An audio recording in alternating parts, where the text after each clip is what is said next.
बात कर रहे हैं डाटा टैब की और डाटा टैब में अब हमारा जो नेक्स्ट ऑप्शन है वो है आउटलाइन। आउटलाइन में आप देख रहे हैं ये 3 ऑप्शन दिए गए हैं, ग्रुप, अनग्रुप एंड सब टोटल। ग्रुप का काम होता है कुछ वैल्यूज को ग्रुप कर देना, कुछ रोज को या कुछ कॉलम्स को आपस में ग्रुप कर देना। ये ऑप्शन कुछ उसी तरह से काम करता है जैसा आपने एमएस वर्ड में आउटलाइन व्यू में देखा था कि हम अपने डाटा को हेडिंग्स के अकॉर्डिंगली ग्रुप कर पा रहे थे और उनको वापस से खोल के और बंद करके देख पा रहे थे। एक प्लस का सिंबल आ जाता था, उस पर क्लिक करते थे तो उस पर्टिकुलर हेडिंग में जितनी भी वैल्यूज हैं वो सब दिखती थी, और माइनस का सिंबल आता था, उस पर क्लिक करते थे तो सारी आपस में इकट्ठा हो जाती थी। आप सिंपली कह सकते हैं एक्सपेंड एंड कोलैप्स के बटन लग जाते हैं।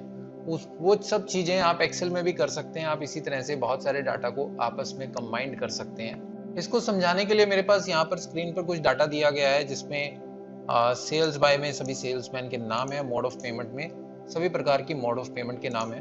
अभी फिलहाल के लिए मैं मोड ऑफ पेमेंट के अकॉर्डिंगली डाटा की ग्रुपिंग करना चाहता हूँ। अब आप देखिए यहाँ पर कुछ डाटा दिया गया है मोड ऑफ पेमेंट के अकॉर्डिंगली। इन रोज में जो डाटा दिया गया है इनकी पेमेंट क्यूआर कोड से हुई है, और इन रोज में जो डाटा दिया गया है उनकी पेमेंट पीओएस मशीन के द्वारा हुई है। तो अब मुझे इस पर्टिकुलर डाटा को ग्रुप करना है। अब जैसे जितनी भी एंट्रीज क्यूआर कोड से हुई हैं उन सबको मैं ग्रुप करना चाहता हूं, तो उन सभी रोज को मैं सिलेक्ट कर लूंगा और यहाँ पर ग्रुप पे क्लिक करूंगा।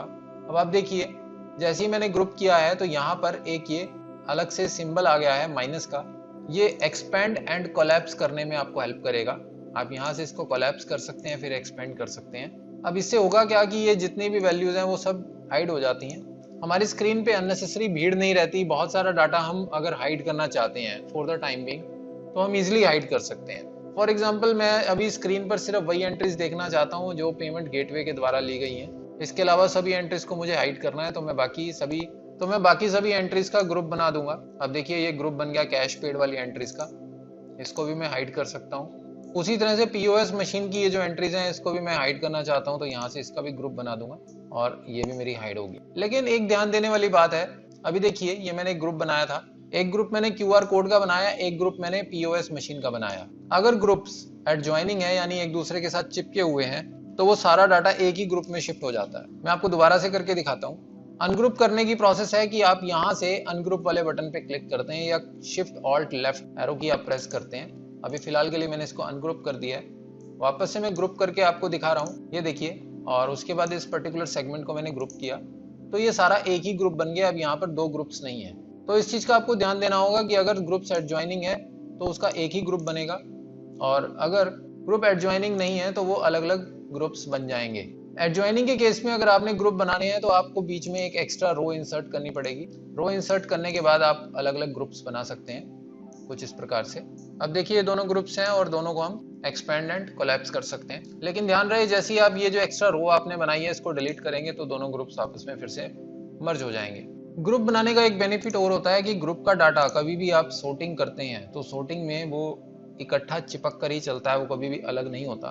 अब जैसे यहाँ पर ये अभी मैंने फिलहाल मोड ऑफ पेमेंट के अकॉर्डिंगली सॉर्ट किया हुआ था डाटा, लेकिन अब मैं सेल्समैन के अकॉर्डिंगली अगर डाटा सॉर्ट करता हूँ, अब जैसे मैं इसको A to Z कर देता हूँ तो आप देखिए ये जितने लोग हैं इनका डाटा इकट्ठा ही है अभी भी, लेकिन पेमेंट गेटवे का कुछ डाटा ऊपर आ गया है, कुछ यहाँ पर आ गया है, कुछ यहाँ पर आ गया है। बिकॉज हमारी स्क्रीन पर 2 ग्रुप्स थे, वो दोनों ग्रुप एज इट इज अभी भी कंबाइंड ही है। तो ये मुझे सबसे बड़ा बेनिफिट रहता है ग्रुप बनाने का। यदि आप कुछ वैल्यूज चाहते हैं कि आपस में इकट्ठा ही रहें, वो ऊपर नीचे ना हो, डिस्टर्ब ना हो, उनकी सीक्वेंस डिस्टर्ब ना हो, तो आप उनकी ग्रुपिंग कर सकते हैं। आप ग्रुप के अंदर सब ग्रुप भी बना सकते हैं। अब जैसे ये एक बड़ा ग्रुप है, क्यूआर कोड से लेकर पीओएस मशीन तक ये सारा एक ही ग्रुप बना हुआ है। इसके अंदर आप क्यूआर कोड का एक सब ग्रुप बनाना चाहते हैं तो इसको आप फिर से ग्रुप पे क्लिक कर देंगे। अब देखिए ये एक मेन ग्रुप है, उसके अंदर ये सब ग्रुप बन गया है। तो इस तरह से आप ग्रुप्स एंड सब ग्रुप्स बना सकते हैं। और किसी भी ग्रुप को अनग्रुप करने के लिए आप सिंपली अनग्रुप पे क्लिक कर देंगे। अब जैसे इतना पर्टिकुलर सेगमेंट आपको अनग्रुप करना है तो इतने पे मैं अनग्रुप कर दूंगा। जैसा आप रोज का ग्रुप बनाते हैं उसी तरह से आप कॉलम्स का भी ग्रुप बना सकते हैं। अब जैसे मैंने एमआरपी और सेल्स प्राइस का एक ग्रुप बनाया है, अगर दोनों को ही मैं एक साथ हाइड करना चाहता हूं तो मैं यहाँ कुछ इस तरह से इसको हाइड कर सकता हूँ। नेक्स्ट ऑप्शन हमारे पास अवेलेबल है सब टोटल का। सब टोटल का मतलब है कि इनमें से किसी भी एक एट्रीब्यूट के अकॉर्डिंगली आप डाटा को ग्रुप करना चाहते हैं और उसके बाद जो वैल्यूज हैं उन वैल्यूज का टोटल करना चाहते हैं, और वो टोटल पूरी तरह से ऑटोमेटिक होना चाहिए, ग्रुप के अकॉर्डिंगली होना चाहिए। सभी ग्रुप्स का अलग अलग सब टोटल आपको मिले और एक पूरी की पूरी टेबल का एक अलग टोटल मिले। अगर आप ऐसा कुछ चाहते हैं तो वो काम आप सब टोटल से कर सकते हैं। अब यहाँ पर हमारे पास डाटा है, जैसे अब मुझे हर सेल्समैन की सेल का अलग अलग डाटा निकालना है कि सेल्समैन 1 की टोटल कितनी सेल है, 2 की कितनी है, 3 की कितनी है। तो मैं सबसे पहले सेल्समैन का डाटा सॉर्ट कर लूंगा A to Z या Z to A, किसी भी तरह से मैं डाटा को सॉर्ट अगर कर लूंगा तभी सब टोटल हो पाएगा। बिना सॉर्टिंग के आपको सब टोटल में एक्यूरेसी नहीं मिलेगी, बिकॉज बिना सॉर्टिंग के वो जिस ऑर्डर में डाटा अभी मेरे पास अवेलेबल है उसी ऑर्डर के ही अलग अलग छोटे छोटे ग्रुप्स बना देगा। तो सबसे अच्छी अप्रोच यही है कि हम पहले डाटा को सॉर्ट करें, और सॉर्ट करने के बाद आपने जितने एरिया का सब टोटल लेना है, जितने डाटा का लेना है उतने को आप सिलेक्ट कर लें, और उसके बाद आप सब टोटल पे क्लिक करें।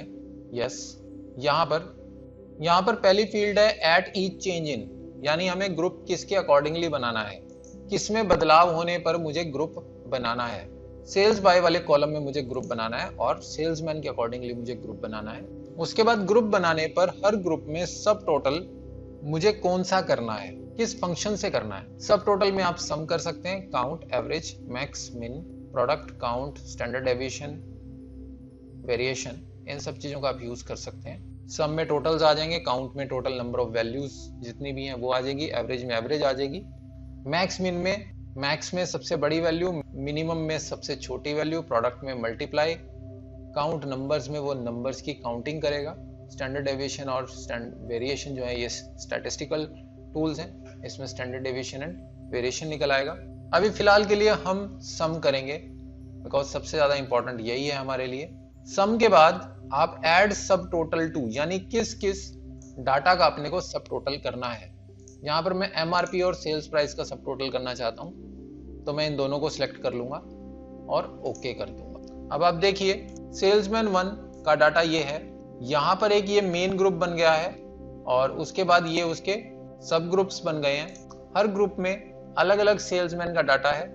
ये डाटा सेल्समैन 1 का है जिसमें सेल्समैन के सभी MRP, सेल्स प्राइस और टोटल MRP और टोटल सेल्स प्राइस का डाटा अलग से है। उसी तरह से सेल्समैन 2 का भी MRP और सेल्स प्राइस अलग से दिया गया है। सेल्समैन 4, सेल्समैन 5 इनका डाटा है, और उसके बाद एक ग्रैंड टोटल है, यानी सभी के सभी सेल्समैन की टोटल MRP और टोटल सेल्स प्राइस कितनी है वो सब आप यहाँ से देख सकते हैं। तो इस तरह से आप सब टोटल का यूज कर सकते हैं। बड़ा ही यूजफुल टूल है ये। आप मल्टीपल सिनेरियोज में ग्रुप्स बना सकते हैं। फॉर एग्जांपल आप अपनी डेली परचेजेस का ग्रुप बनाना चाहते हैं, आप मिल्क परचेज करते हैं, वेजिटेबल करते हैं और घी परचेज करते हैं, और उसके अकॉर्डिंगली देखना चाहते हैं कि टोटल मिल्क कितने का आया, टोटल घी कितने का आया, टोटल वेजिटेबल्स कितने की आई, और उनको आपस में ग्रुप करना चाहते हैं। सभी मिल्क वाली ट्रांजेक्शन्स अलग जगह ग्रुप हो जाएंगी, सभी वेजिटेबल्स अलग जगह हो जाएंगी, टोटल कितने का घी आया और कौन कौन सी ट्रांजेक्शन थी वो सब अलग जगह ग्रुप हो जाएगी। इस तरह से हम मल्टीपल सिनेरियोज में डाटा टैब के इन सब फीचर्स का यूज कर सकते हैं। उम्मीद करता हूं आपको मेरा पढ़ाने का तरीका अच्छा लगा होगा और आपने इन सभी फीचर्स की प्रैक्टिस की होगी। तो आज भी आपको यही करना है, ये जो ग्रुप का डाटा है इसका आपने ग्रुप बनाकर देखना है, फिर उसको अनग्रुप करना है और उसके बाद सब टोटल करना है, क्योंकि जितना आप प्रैक्टिस करेंगे उतना ज़्यादा सीखेंगे। Ultimately practice is the key. So thank you guys, thank you for watching.